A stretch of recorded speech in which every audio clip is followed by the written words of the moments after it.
বন্ধুসকল, আজি এইবাৰৰ নিৰ্বাচনৰ আমাৰ অন্তিম প্ৰচাৰ আৰু এই অন্তিম প্ৰচাৰ আমাৰ সামৰণি পৰিছে আমাৰ সৰুপেটা বজাৰত। আমি দোকানে দোকানে গৈ ক্ৰেতা আৰু বিক্ৰেতাসকলত মত বিনিময় কৰিছোঁ।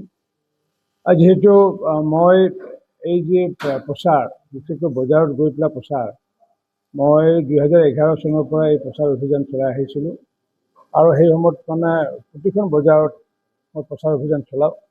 আজিও আমাৰ প্ৰচাৰ অভিযানৰ অন্তিম অনুষ্ঠান আমাৰ সৰুপেটাতে আমি সামৰণি পেলাইছোঁ।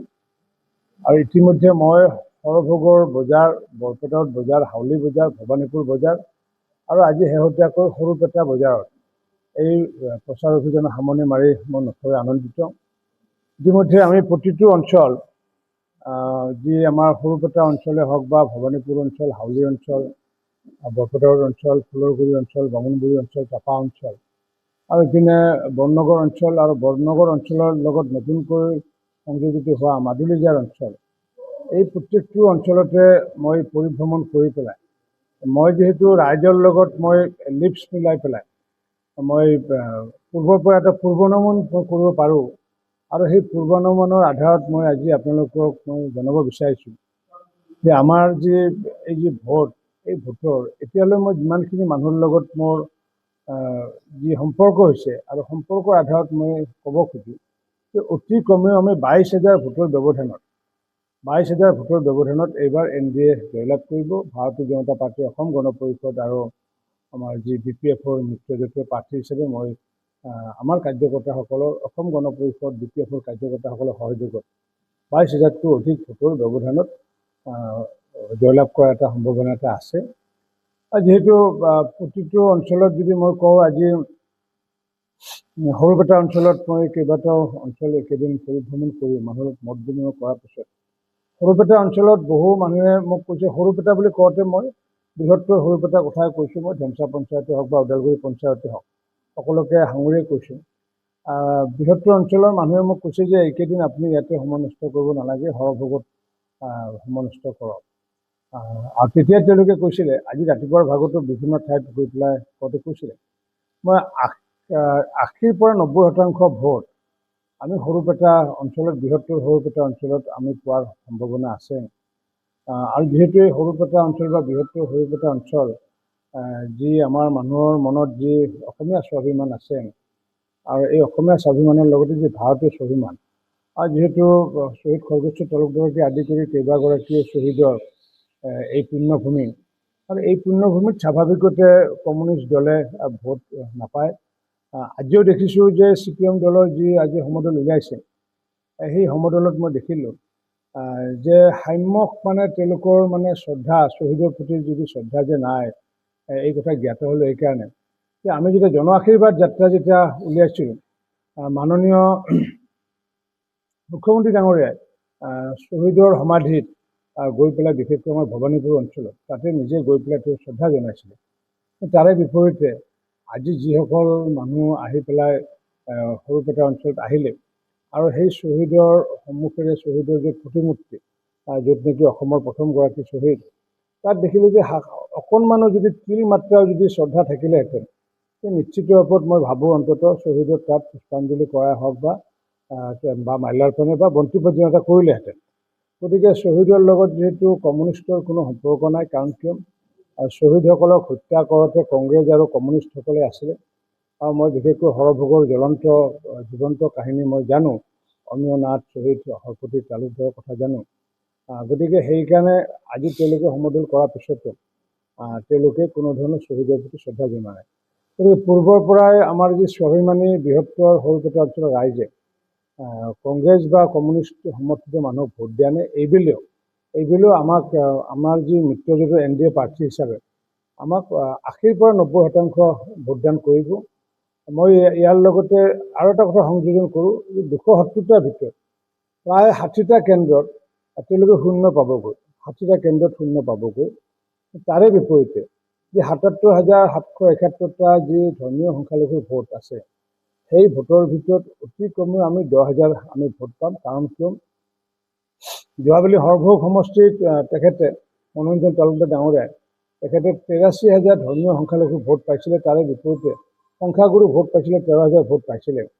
কিন্তু ৮৩,০০০ সংখ্যালঘু ভোট পোৱাৰ পিছতো বিধায়কগৰাকীয়ে যি উন্নয়নৰ কাম কৰাটো দূৰৰ কথা, আনকি সেই সংখ্যালঘু অঞ্চলত তেখেতে আনকি বহু ঠাইত প্ৰৱেশো নকৰিলে বা নগ'লেও, যাৰ কাৰণে সংখ্যালঘু মানুহৰ মহচন্ন হৈছে। কংগ্ৰেছৰ সমৰ্থনতহে সংখ্যালঘু ভোটসমূহ পাইছিলে বা UDFৰ সমৰ্থনত।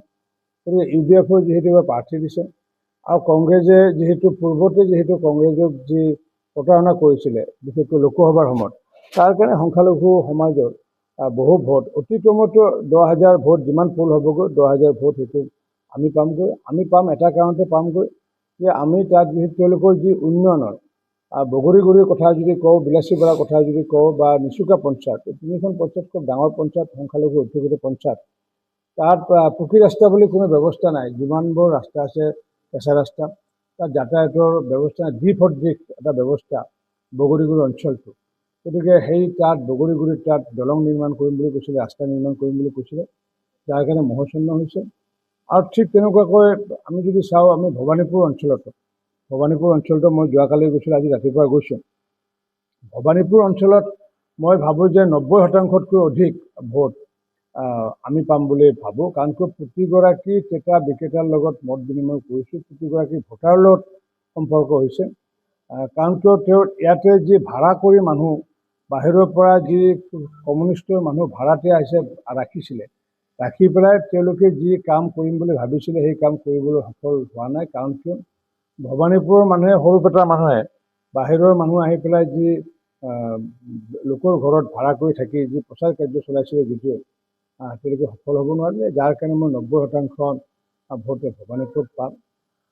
যিসমূহ ধৰ্মীয় সংখ্যালঘু ভোট যদি আমি হাউলি অঞ্চলত যদি কথা কওঁ, তেতিয়া হাউলি অঞ্চলত যি ধৰ্মীয় সংখ্যাগুৰু ভোট আমি ৮৫%ৰ ওপৰত পোৱাৰ উপৰিও ধৰ্মীয় সংখ্যালঘু ভোটো আমি প্ৰায় ২৫%ৰ ওপৰত আমি হাউলি অঞ্চলত পামগৈ। ঠিক তেনেকৈ যদি বৰপেটা ৰোডৰ যদি কথা কওঁ, বৰপেটা ৰোডৰ মোক পাৰ্টীৰ কাৰ্যকৰ্তাসকলে তেওঁলোকে মই জনাইছিলে যে আপুনি বৰপেটা ৰোডত প্ৰচাৰ কৰিব নালাগে। আৰু মই সেইকাৰণে এদিনো বৰপেটা ৰোডত সময় দিব লগা নহ'ল। তেওঁলোকে মোক কৈছিলে যে নতুন অঞ্চলবোৰত সময় দিয়ক। আৰু তেওঁলোকে ইতিমধ্যে পূৰ্বতো 87% ভোট বৰপেটা ৰোড নগৰ মণ্ডলৰ কাৰ্যকৰ্তাসকলে সংগ্ৰহ কৰিছিলে, লোকসভাতো সংগ্ৰহ কৰিছিলে আৰু বিধানসভাতো সংগ্ৰহ কৰিছিলে। গতিকে এইবাৰো তেওঁলোকে কৈছে যে তেওঁলোকে তাত মানে পলিংটো বৃদ্ধি হ'বগৈ আৰু তাত এইবাৰো 87ৰ পৰা ৯০% ভোট বৰপেটা ৰোডত পামগৈ। কিন্তু বৰপেটা ৰোডৰ যিখিনি ধৰ্মীয় সংখ্যালঘু, সেই ধৰ্মীয় সংখ্যালঘুসকলৰ আমি এইবাৰ ভোট পামগৈ। গোবৰ্ধনা মণ্ডলটোৰ যি ভোট আছে, সেই ভোটৰ ভিতৰত যিহেতু বিলাচীপাৰা অঞ্চল পৰে, বগৰীগুৰি অঞ্চল পৰে, আৰু গোবৰ্ধনা বুলি ক'লে খৈৰাবাৰী অঞ্চল যিহেতু আছে, তাতো সংখ্যাগুৰুসকলৰ ভোট আমি প্ৰায় ৮০%ৰ পৰা ৮৫%ৰ আমি ভিতৰত পোৱাৰ সম্ভাৱনা আছে। আৰু সংখ্যালঘুসকলৰো আমি ভোট ইতিমধ্যে তাত প্ৰায় ২৫%ৰ ঊৰ্ধত থাকিব। আমাৰ বিশেষকৈ আমাৰ ইয়াত যি গোবৰ্ধনা যি মণ্ডলৰ অন্তৰ্গত। এনেকুৱাকৈ যদি চাওঁ, বৰনগৰতো যদি চাওঁ, বৰনগৰত পূৰ্বৰ পৰা যিহেতু আমাৰ স্থিতি ভাল আৰু সেই স্থিতি এইবাৰ অধিক ভাল হৈছে। যিহেতু আমি জানো যে বৰনগৰ অঞ্চলৰ যি ৬টা পঞ্চায়ত, সেই ৬টা পঞ্চায়তত ৬০টা পঞ্চায়তৰ মেম্বাৰৰ ভিতৰত একমাত্ৰ এগৰাকীহে আছে CPM-ৰ গাঁৱৰ সদস্য আছে। বৰপেটা ৰোড মিউনিচিপালিটিত কোনো ধৰণৰ কমিশ্যনাৰ নাই, 10টা কমিশ্যনাৰ ভিতৰত। সৰভোগ 10টা কমিশ্যনাৰ ভিতৰত এগৰাকীও কমিশ্যনাৰ নাই। হাউলিত এগৰাকীও কমিশ্যনাৰ নাই, 10টাই আমাৰ। ঠিক তেনেকুৱাকৈ BJP AGP আছে। ঠিক তেনেকৈ আমাৰ ভৱানীপুৰ সৰুপেটা অঞ্চলতো যিমানবোৰ আমাৰ পঞ্চায়ত আছে, সেই পঞ্চায়তবোৰো আমাৰ BJP AGP পঞ্চায়ত, অৰ্থাৎ ইয়াতো এগৰাকী CPM নাই। গতিকে মই যদি গোটেই ভৱানীপুৰ সৰভোগ সমষ্টিখনৰ কথা কওঁ, তেতিয়া আমি দেখা পাওঁ যে এই ভৱানীপুৰ সৰভোগ সমষ্টিত মাত্ৰ ৱাৰ্ডৰ এগৰাকী সদস্যহে আছে। গতিকে ১৮০টা ৱাৰ্ডৰ ভিতৰত অকল এটা ৱাৰ্ডৰ সদস্য আছে। গতিকে বিভিন্ন সময়ত সংবাদ মাধ্যমৰ জৰিয়তে হওক বা বিভিন্ন ধৰণৰ উচ্চবাচ্য কথা কৈ পেলাই, অশালীন বক্তব্য ব্যৱহাৰ কৰি পেলাই বা মাৰ্জিত ভাষা ব্যৱহাৰ নকৰি পেলাই, যে কাক কেনেকুৱাকৈ সম্বোধন কৰিব লাগে তেনেকুৱাকৈ নকৰি পেলাই, যে যি আমাৰ এই সৰুপেটাৰ মিলন মন্দিৰতে হওক বা বিভিন্ন স্থানত যি ভাষা প্ৰয়োগ কৰি পেলাই বক্তব্য ৰাখিছে, মই ভাবোঁ যে শিষ্টাচাৰ থকা মানুহে, স্বাভিমানী মানুহে যিয়ে অকণমান অন্তত শিষ্টাচাৰ জানে তেনেকুৱা মানুহে সেই তেখেতৰ ভাষণ ভাল পোৱা নাই আৰু ৰাজনীতিত সেইটো হ'ব নালাগে। কাৰণ কি আমি সমাজ গঠন কৰাৰ কাৰণে আমি ৰাজনীতি কৰিছোঁ আৰু সমাজ গঠন কৰা প্ৰাক মুহূৰ্তত যদি আমি নবীন চামক যদি বিপথে পৰিচালিত যদি আমি কৰোঁ, মাৰ্জিত ভাষা প্ৰয়োগ কৰাৰ বিপৰীতে যদি উচ্চ বাচ্য অসাংবিধানিক যদি বক্তব্য আমি যদি ৰাখোঁ, তেতিয়া নতুন চামে আমাৰ পৰা শিকিবলগীয়া একো নাই। মই সেইকাৰণে ভাবোঁ যে সৰুপেটা ভৱানীপুৰৰ মানুহে যে তেখেতৰ যি বক্তব্য ৰাখিছিলে সেই বক্তব্যক তীব্ৰ নিন্দা কৰিছে। মোক বহু মানুহে মোক এই কথাষাৰ জনাইছে যে এনেকুৱাকৈ ভাষণ হয়তো সৰভোগত চলিব পাৰে, কিন্তু এটা নতুন ধাৰা এটা ইয়াতে সৰুপেটা ভৱানীপুৰত যি নতুন ধাৰা এটা আনিব বিচাৰিছে, সেই ধাৰাটো সম্পূৰ্ণৰূপে ভৱানীপুৰ সৰুপেটা ৰাইজে গৰিহণা দিছে। আৰু যদি সামগ্ৰিকভাৱে যদি চাওঁ, আমাৰ যিটো কেম্পেইন, আমাৰ কেম্পেইন প্ৰতিগৰাকী কাৰ্যকৰ্তাই বুথৰ মানুহৰ ঘৰে ঘৰে গৈ পেলাই তেওঁলোকে প্ৰচাৰ চলাইছে। আৰু মাননীয় প্ৰধানমন্ত্ৰী মোদী ডাঙৰীয়াৰ যিখন কাইলৈ সভা হয়, সেই সভাখন যিহেতু কেইবাটাও সমষ্টিক লৈ পেলাই সভা হৈছিলে, আৰু তাত যি আমি অসমৰ ভিতৰত যি এক অভূতপূৰ্ব এক অভিলেখ, 2016 চনত আমাৰ তাত প্ৰায় 1 লাখ মানুহ হৈছিলে। এইবাৰ 1,20,000তকৈ অধিক মানুহ হোৱা বুলি এইটো মোৰ তথ্য নহয়, PMO অফিচৰ তথ্য এইটো। কাৰণ তেওঁলোকৰ বিভিন্ন চ'ৰ্চে কৈছে যে এইপিনে শিমলাগুৰিৰ আগত অৰ্থাৎ হাউলি পাৰ হৈ যি 10 মাইল বুলি কয়, 10 মাইলৰ পৰা জনসাধাৰণৰ যিটো স্ৰোত আৰু এইপিনে খৈৰাবাৰীৰ পৰা যিটো স্ৰোত, সেই স্ৰোতটোৰ ভিতৰত আহিব নোৱাৰিলে, আৰু যাৰ কাৰণে নেকি 1,20,000 হোৱা বুলি তেওঁলোকে বিশেষ যি ছিষ্টেম, মনিটৰিং ছিষ্টেমৰ জৰিয়তে কৰিছে।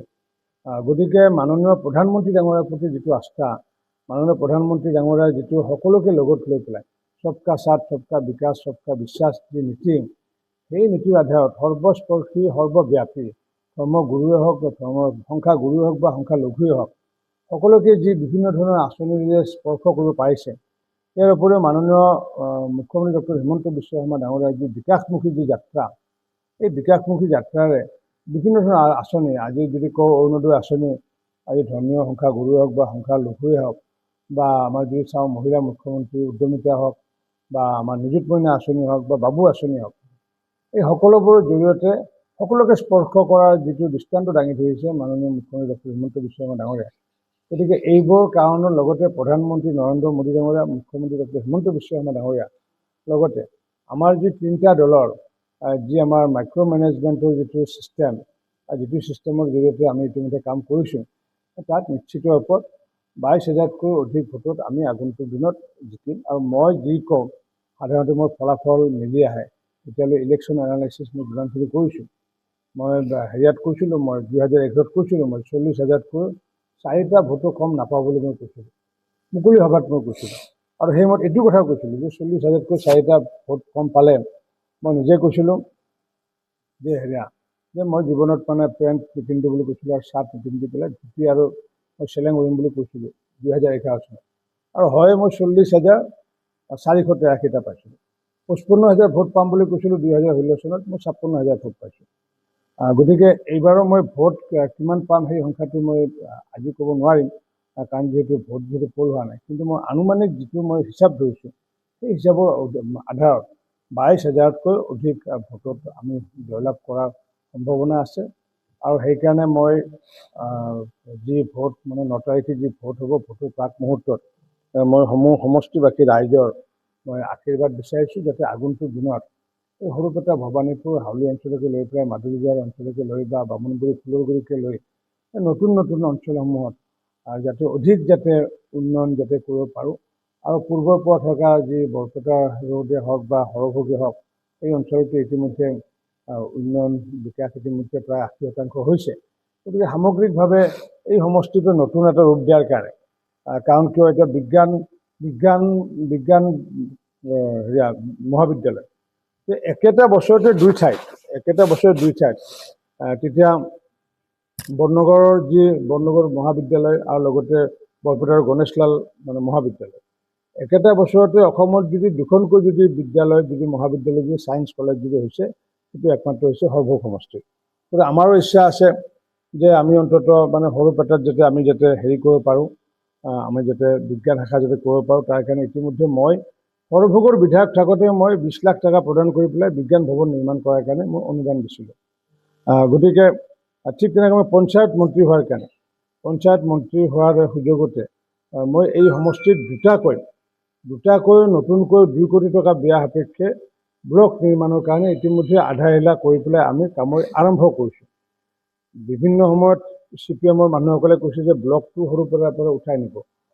এই যে যিটো ব্লকৰ নেকি আমি আধা এলা কৰিলোঁ, যিটো ব্লক নেকি চেংচন হৈছে, য'ত নেকি মই পঞ্চায়ত মন্ত্ৰী আৰু পঞ্চায়ত মন্ত্ৰী থকাৰ পিছত এই বিভিন্ন বক্তাসকলে, কমিউনিষ্টৰ বক্তাসকলে এটা প্ৰচাৰ ওলাইছে যে ইয়াৰ পৰা মানে ব্লকটো বোলে ইয়াৰ পৰা উঠাই নি পেলাই অন্য জেগাত নিয়া হ'ব, য'ত আধা এলা স্থাপন হৈ গ'ল, কাম হৈ গ'ল। গতিকে নাভুত নুচুত মানুহক মিছলিড কৰাৰ কাৰণে এনেকুৱাকৈ বিভিন্ন ধৰণৰ মানে কথা ওলাই আছে। মই আহ্বান জনাইছোঁ, ৰাইজক আহ্বান জনাইছোঁ যে মিছলিড মানে হ'ব নালাগে। আৰু নিশ্চিত ওপৰত মাননীয় মুখ্যমন্ত্ৰী ডাঙৰীয়াই পূৰ্বে কৈছিলোঁ যে যেনেকুৱাকৈ আমাৰ চক্ৰ বিষয়া, ৰাজহ চক্ৰ বিষয়াৰ কাৰ্য্যভাৰ সৰুপেটাত পূৰ্বৰ পৰাই আছে, এইবিলো থাকিব, আগন্তুক দিনত থাকিব। ভাৰতীয় জনতা পাৰ্টীৰ নেতৃত্বাধীন যেতিয়ালৈ চৰকাৰ থাকিব তেতিয়ালৈ সৰুপেটাত যিটো ৰাজহ চক্ৰ আছে সেইটো নিশ্চিত থাকিব। পঞ্চায়তৰ যিটো মই নিজে পঞ্চায়ত মন্ত্ৰী হিচাপে যিটো কাম আৰম্ভ কৰিছোঁ নিশ্চিতভাৱে তাত থাকিব। কিন্তু আগন্তুক দিনত বৃহত্তৰ সৰুপেটা বুলি কওঁতে সৰুপেটা অঞ্চলৰ লগতে ওদালগুৰি অঞ্চলৰ বা ধেমচা অঞ্চলৰ বা অন্যান্য অঞ্চলৰ যি আমাৰ ভৱানীপুৰ হওক বা কলবাৰী পঞ্চায়তে হওক বা ইনক্লুডিং লগত আমাৰ যি বিলাসীপাৰা পঞ্চায়ত, সকলোবিলাক লৈ পেলাই আগন্তুক দিনত যাতে নতুন ৰূপে যাতে সজাব পাৰোঁ তাৰ কাৰণে নিশ্চিত ওপৰত সমষ্টিবাসী ৰাইজে মোক আশীৰ্বাদ দিব বুলি মই আশাবাদী। এইকেইটা দিন যি সহায় সহযোগ কৰিলে দলৰ কাৰ্যকৰ্তাসকলে, ভৱানীপুৰৰ কাৰ্যকৰ্তাসকলে, আমাৰ ভাৰতীয় জনতা পাৰ্টীৰ কাৰ্যকৰ্তাসকলে, অসম গণ পৰিষদৰ কাৰ্যকৰ্তাসকলৰ লগতে BPF দলৰ কাৰ্যকৰ্তাসকলৰ লগতে জনসাধাৰণে যি স্বতঃস্ফূৰ্তভাৱে যি প্ৰচাৰ কাৰ্যত তেওঁলোকে নামি পৰিলে, তাৰ লগত সংবাদ মাধ্যমৰ যি সহযোগ আগবঢ়ালে তাৰ কাৰণে সকলোকে মই আন্তৰিক ধন্যবাদ জ্ঞাপন কৰিছোঁ।